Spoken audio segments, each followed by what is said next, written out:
Hey, G-Believers. Chris Mack coming at you today with Teenage Mutant Ninja Turtles, The Last Ronin, #1.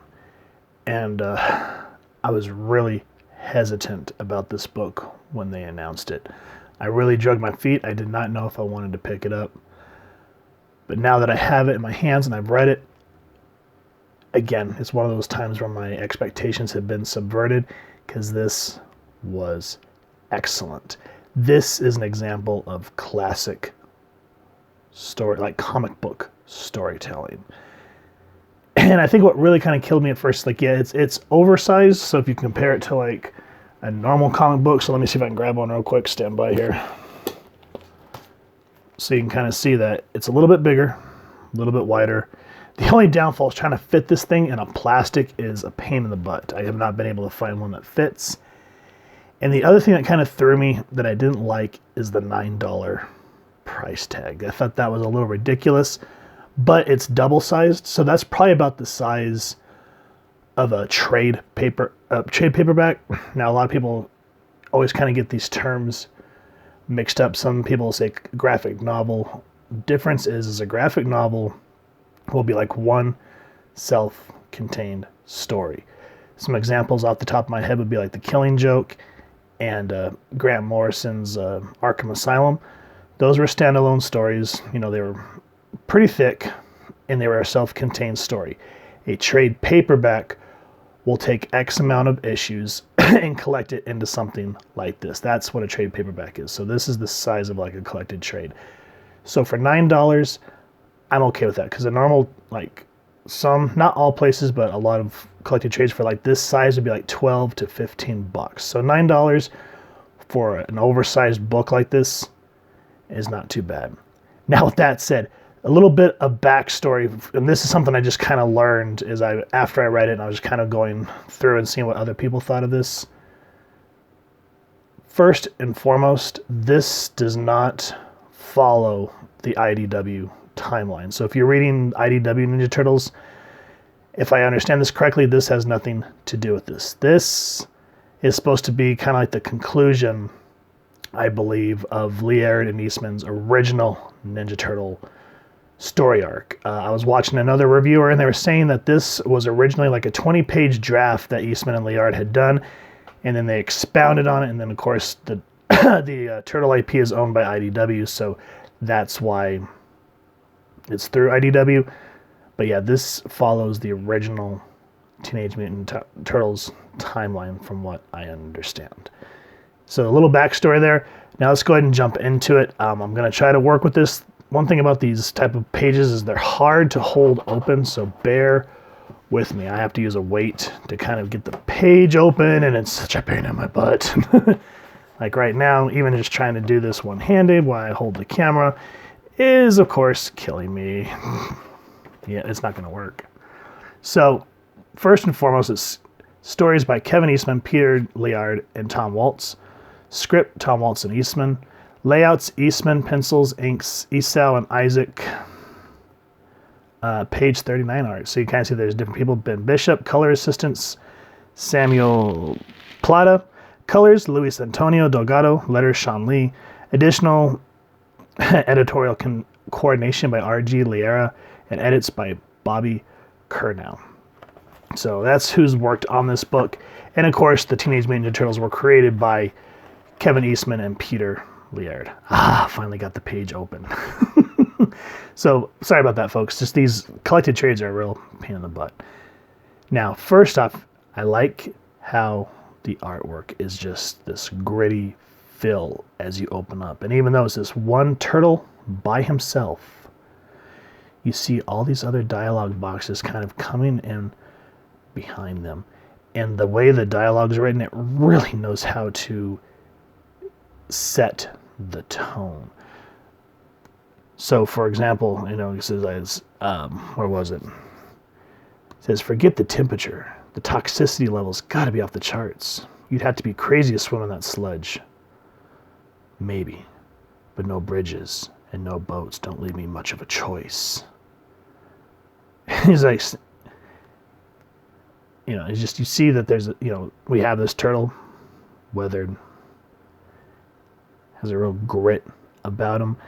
And he's talking to himself, as you realize, because there's no one else around. And I like how he just says, okay, enough chit chat. And you go into this toxic sludge. And I like how the background really sets it. I mean, the colors, the pencil work, everything about it just screams that this is not a right world.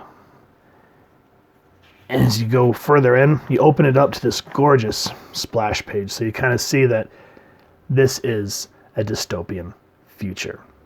Now, I'm sure that, modern comics, they do a lot of this digitally. It doesn't look like 3D models to me. It could be that they started with that as a base, but you see that nothing feels right about New York here, because we have like this super center at the front. As we saw, all the bridges were out, so you're just kind of like, what's going on? And this is called Wish for Death. Now, what I mean by classic storytelling is a lot of modern comics, when something's going on, it may be a flashback, people sitting around talking, which is boring, and this is not. This is the character moving. In the thought boxes, it's their inner dialogue, and it's moving the pace, giving you beats. And as you can see, it's just quick little blurps. It's nothing like 6 million long boxes. We just get beautiful artwork showing how this world is not right. The water is cold, like ice. Smells wrong too. Tastes worse. Definitely not fit for human survival. I'm not human, and I've got plenty of my own nasty. And so you see the dynamicness of the panels. So it's not like flat and boring. And we see that this one lone turtle can utilize each weapon in his arsenal. And what I like is once he gets into New York, he says here, couple of crappy cameras, rusty barbed wire, no guards. Look like they're more worried about folks getting out than in. That's a mistake. I'm going to make damn sure of it. And once he scales the bridge, I like, without giving any type of dates, we see flying cars, so we obviously know this is the future. And he says, time to finish this, or die trying. So each panel, even when we have a negative space background, is dynamic. We see that this person is in here and ready to raise hell. Now there's a panel here where once this turtle is in the city, we see these dialogue boxes again saying like, what are you going to do? And I like how we see the silhouette of other turtles. And this one says, doesn't matter. The plan stays the same. I just need to get from here. But, he's cut off when he's saying to here, because he wants the whole point of this book, again, is it's action-driven, which is great. But the dialogue is what gives you the depth. So the action is kind of the staging. There's a point, I need to get to it, and that's what we're focusing on.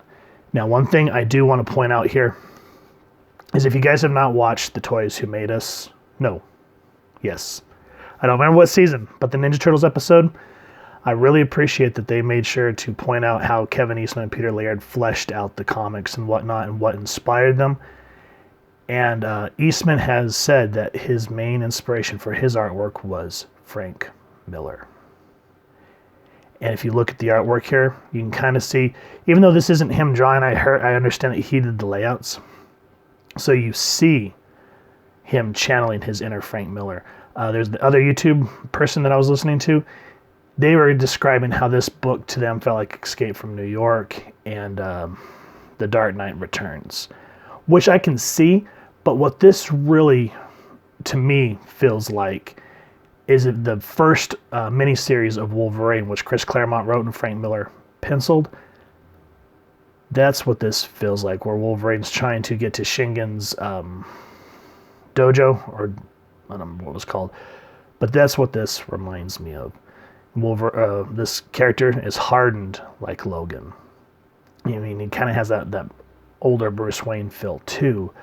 But yeah, this feels more like you're kind of channeling some, what you call it, some X-Men going on here. And each time, he's talking about how, there's not much of a stealth move. But then again, there's something to be said for hiding in plain sight. Old turtle, new tricks. And then, boom, he's like, I need a little diversion. Jacks someone motorcycle, grabs some dynamite, and just look at that. We see how he's just pushing and pushing to get to the goal. And you feel that drive that this person has. Because I like how they don't tell you who the last Ronin is. It is revealed, and I'm sure a lot of people that are watching this review have watched others that's been revealed, but I'm not going to do that here because I want you guys to find a copy. Now, before we move forward, the first printing of this comic was shortchanged, so that caused the book to just skyrocket. This is a second printing, and what kills me is when I got it in the mail, it was banged up. I'm like, oh, come on. But c'est la vie. I at least have a copy. Now, here, the Ronin gets into kind of like the sewer gratings, and he says, you can take the sewer out of the turtle, but you can't take you can take the turtle out of the sewer, but you can't take the sewer out of the turtle. And these dialogue boxes are coming out, and they're like, what does that even mean? It means no matter what's changed, this is still our home turf. Which is what, all good and well, but there's manhole alarms. So that's new. It's just kind of like, So he gets stuck with all the local security trying to take him out. And I like how these robots, they kind of look like Snake Eyes to me. But right here, it's just a cacophony of the Ronin going through, tearing them up, against all odds. This book is sliding. I'm so sorry, guys. But these bigger books, they are so hard to work with. It's kill. Now, you come to find out something about these guards, which I don't want to give away because it's kind of interesting, and I hope that in later issues they reveal it. But you just see them, this guy going through. He goes, remember the first real lesson our father ever taught us. Strike hard. Fade away. Never lose focus. Now, some of the dialogue, even though I would love to read the original run, but those are just almost nigh impossible to find. I've read issue 1 through reprint, thankfully. But yes, that's one thing that they really emphasized in issue 1 was like strike hard, fade away, such is the way of the ninja. And it shows how this turtle has not lost their, their skill. Like, it's actually gotten like razor edge honed. So here, again, more fighting. Close combat's a mistake. I'll just end up painting myself into a corner. Remember the basic training. To be a true warrior, one must know when to crouch, when to leap, when to stand firm, and most importantly, when to fly. So see, you don't get a moment to breathe. It's just this turtle going through, fighting, not letting these, these foot soldiers take an edge on him. He's determined. He knew once he scaled the walls that this is what he's going to do. Now we're introduced to this character. His name is... Well, wait. No, it doesn't tell you. I think it's Hiroto. Hold on. It'll come to me. Every time I want to tell you guys something, my brain just decides to... Okay, so we don't get it yet. I don't think. Oh, here it is. Haha, I knew I would find it. Hiroto. So I tried to look him up before I finished reading this, and there's not a whole information, which I'm glad for. But you find out something about this guy, who he is, where he comes from, what he's responsible for, who he's the child of. And in this review, that is not going to be revealed. But it really starts to bring everything to a boiling point of why this turtle getting to this person is absolutely paramount. And again, here, when I was talking about how this feels like that Wolverine issue, I mean, look at the way this character is scaling the walls, drenched in shadow. So you have this very cyberpunk feel, but a very like old school Japanese feel, like you'd see like in the 60s and 70s. And it works. You would think it would be silly, but it works. Oh my God, does it work. And to just see this hardened, old, honed turtle just fighting. In each facial expression, the up close, you see the lines on their face of each worry, of each heartbreak, of the anger, and what's turned them bitter. And it looks otherworldly. So let me skip some more pages because I don't want to give away everything. But here, if you guys have not read Ninja Turtles #1, I have done a review on it, so make sure to go check it out. And the reason I'm saying that is here, I'm here, Hiroto.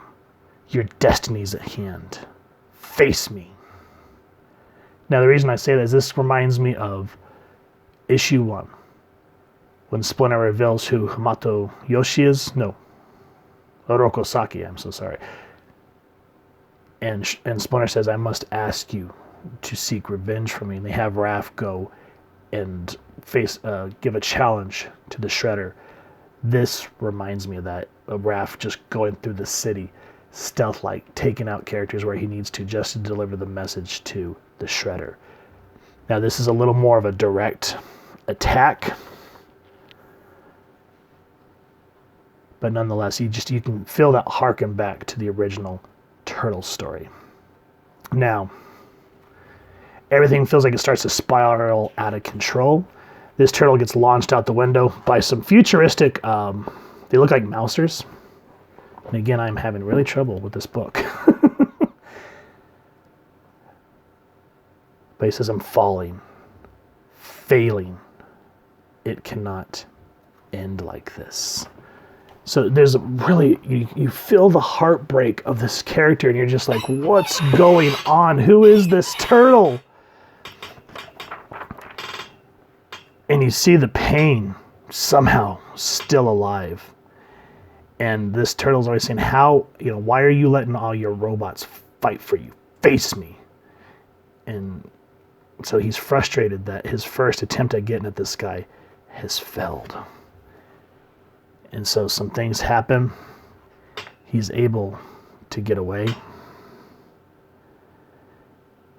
And he just need to end this now on my terms, for my family, for honor.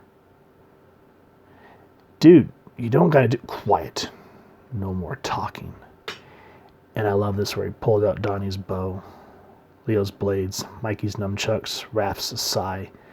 And you can see that he's damaged on the inside. Just all this coughing up blood, the negative space of the red. And then after that, if I can get the page turned, you see him take out all his brother's masks. He goes, we were all always so different. So much alike. And he actually smiles. I miss my brothers so much.